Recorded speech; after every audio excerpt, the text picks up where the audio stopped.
अफगानिस्तान अब हीरोइन नहीं बल्कि आइस की फैक्ट्री बन चुका है। ये मंशियात की दुनिया का सबसे खतरनाक बिजनेस मॉडल है। इस जवाल ने गरीब किसानों को तबाह कर दिया। आइस अब मुनज़्ज़म जराइम का नया ज्यादा मुनाफा बख्श मॉडल है। अफगानिस्तान की अफ्यून की पैदावार का मसला खत्म नहीं हुआ। मुल्क में 40 लाख मुहाजिरीन की वापसी ने नौकरियों और वसाइल पर शदीद दबाव बढ़ा दिया है। अफगानिस्तान की मंशियात की मईशत अब तारीखी तब्दीली के दहाने पर खड़ी है। आइस की ज़ाब्तगियों में पिछले साल की निस्बत 50% का होशरुबा इजाफा देखा गया। तारीख में पहली बार अफगानिस्तान ने पोस्त की खेती को लगभग ख़त्म कर दिया, मगर ये कामयाबी नहीं बल्कि एक नए और ज़्यादा ख़तरनाक खेल की शुरुआत है। आलमी मंशियात की तंजीमों ने अब हाथ से काश्त की जाने वाली हीरोइन की बजाय फैक्ट्रियों में बनने वाली आइस को अपना नया कारोबार बना लिया है। जी हाँ, अफगानिस्तान अब हीरोइन नहीं बल्कि आइस की फैक्ट्री बन चुका है। ये महज फसल की तब्दीली नहीं, ये मंशियात की दुनिया का सबसे खतरनाक बिजनेस मॉडल है। अफगानिस्तान की मंशियात के तारीख में एक ऐसा लम्हा आ गया है जिसने आलमी नक्शा बदल कर रख दिया है। हालिया UNDC की 2025 वर्ल्ड ड्रग रिपोर्ट के मुताबिक अफगानिस्तान अब अफ्यून की काश्त के दौर से निकलकर मसनूई यानी सिंथेटिक मंशियात के दौर में दाखिल हो चुका है। रिपोर्ट के मुताबिक अफगानिस्तान की मंशियात की मईशत अब तारीखी तब्दीली के दहाने पर खड़ी है।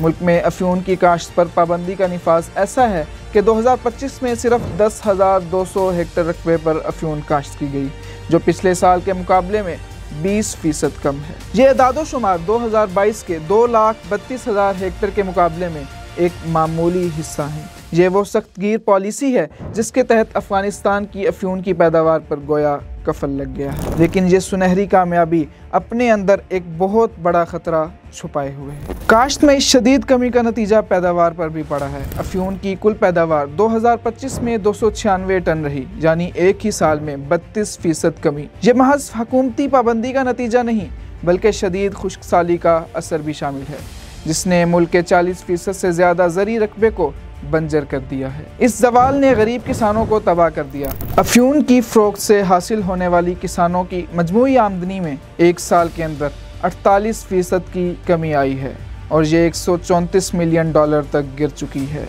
याद रहे कि अफ्यून की काश्त गंदम जैसी जायज़ फसलों के मुकाबले में 60 गुना ज़्यादा मुनाफा बख्श थी। आज किसानों के पास कानूनी आमदनी का कोई बड़ा ज़रिया मौजूद नहीं और वो शदीद माली दबाव में हैं। जब किसानों ने अपना मरकज़ी ज़रिया आमदनी खो दिया तो जराइम पेशा ग्रोहों ने फ़ौरन एक मुतबादिल तलाश कर लिया जो मौसम, ज़मीन और हुकूमती पाबंदियों से बिल्कुल आज़ाद है। आइस अब मुनज़्ज़म जराइम का नया ज़्यादा मुनाफा बख्श मॉडल है। ये आसानी से ज़ेरे ज़मीन लेबॉर्ट्रियों में बनती है, जिसे खुश्कसाली से कोई ख़तरा नहीं।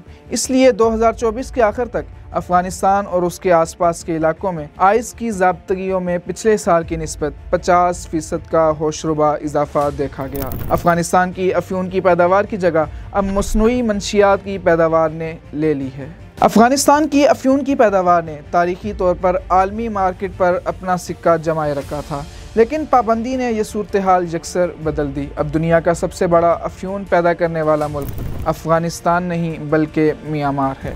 म्यांमार ने 2024 में 995 टन अफ्यून तैयार की, जो कि आलमी मार्केट का तकरीबन 46.49% हिस्सा है। इस तरह मंशियात का मरकज़ अब गोल्डन क्रिसेंट से हटकर गोल्डन ट्रायंगल की तरफ मुंतकिल हो चुका है। दिलचस्प बात यह है कि अफगानिस्तान की अफ्यून की पैदावार में इतनी शदीद कमी के बावजूद आलमी मार्केट में हीरोइन की किल्लत नहीं हुई और ना ही कीमतें आसमान से बातें करने लगी हैं। इसकी वजह अफ्यून के पुराने ज़खायर हैं। पाबंदी के नफाज से कबल मुल्क में तकरीबन 13,200 टन अफ्यून का ज़ख़ीरा मौजूद था। माहिरीन के मुताबिक ये ज़ख़ीरा 2026 के आखिर तक आलमी तलब पूरी करने के लिए काफ़ी है।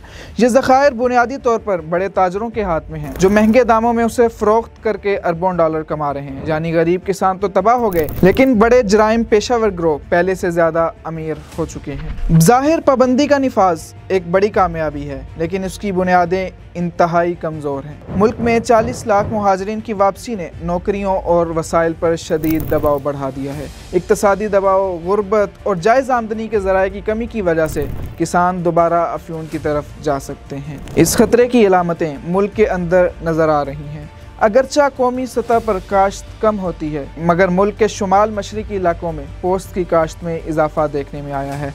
मिसाल के तौर पर तखार सूबे में 2024 और 2025 के दरमियान काश्त में 77% का बड़ा इजाफा रिकॉर्ड किया गया है। इसी तरह कुनट सूबे में भी 6% इजाफा हुआ है। ये इलाका उन इलाकों में शामिल है जहाँ हुकूमती गिरफ्त कमज़ोर है और ये रुझान इस बात का इशारा है कि अफ़गानिस्तान की अफ्यून की पैदावार का मसला ख़त्म नहीं हुआ बल्कि जुग्राफियाई तौर पर फैल रहा है। आखिर में ये बात अहम है कि बैनुल-अक़वामी बरादरी को अपनी हिकमत अमली बदलनी पड़ेगी।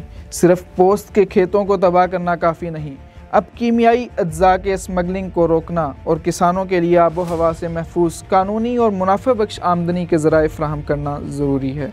जब तक देही अवाम को अफ्यून के मुकाबले में कोई बेहतर माली मुतबादिल नहीं मिलता, तब तक अफ़गानिस्तान की अफ्यून की पैदावार का मसला हमेशा एक नए और ख़तरनाक रूप में सामने आता रहेगा।